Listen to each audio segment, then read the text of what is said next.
جی سعدیہ سلیم صاحب تشریف لائیں، اپنا مقالہ پیش کریں، تالیوں سے استقبال کریں۔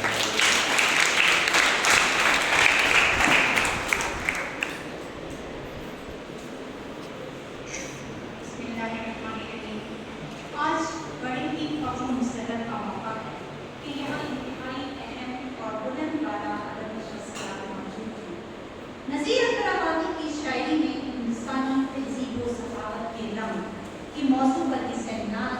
یقیناً یادگار حیثیت کا حامل ہے۔ مجھے یقین ہے کہ یہ ادبی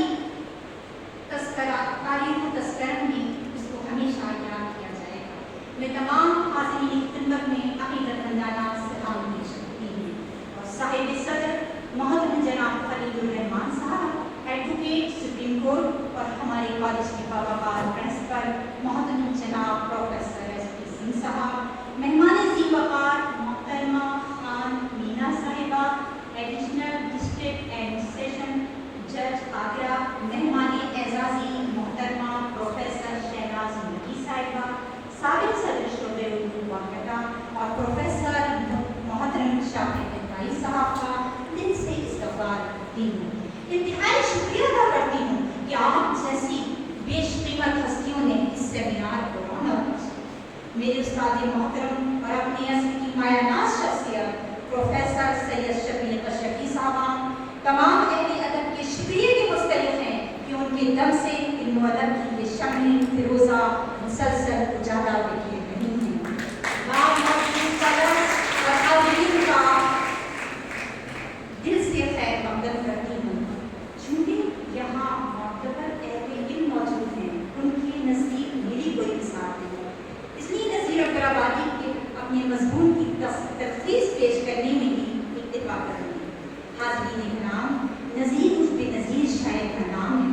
جو ملک محمد جیسی، عبدالرحیم خان خانہ اور امیر خسرو کی ادبی وراثت کا جانشین کہلانے کا حقدار ہے۔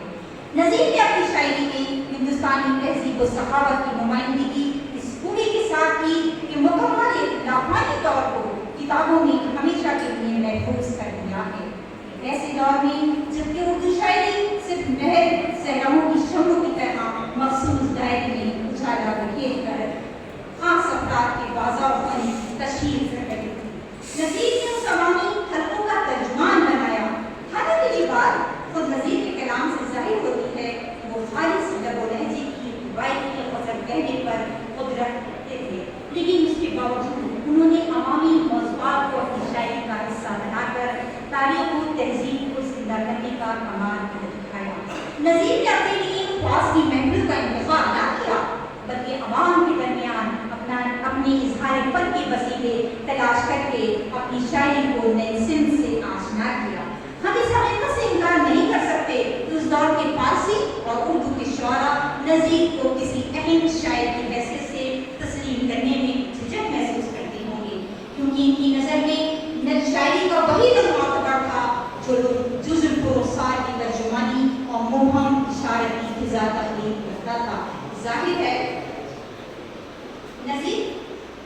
ہے کہ ان کو اس سے کوئی غرض نہیں تھی کہ کون مسجد سے جوتیاں چوری کر رہا ہے اور کون خانچہ لگا کر رنگ برنگی چیزیں فروخت کر رہا ہے، نہ اس سے کوئی مطلب تھا کہ ہولی اور عید کے تہوار میں ہندو مسلم تہذیب کی نمائندگی اور آپسی میل میں ملاپ کی کیا صورتحال ہے۔ یقیناً یہ موضوعات ان کے لیے معروف یا کم نظر اور یہی ہوا بھی کہ نذیر عرصے تک اہل نقل و نظر حتیٰ کہ معاصر تذکرہ نگاروں کے نزدیک بھی قابل اتنا نہیں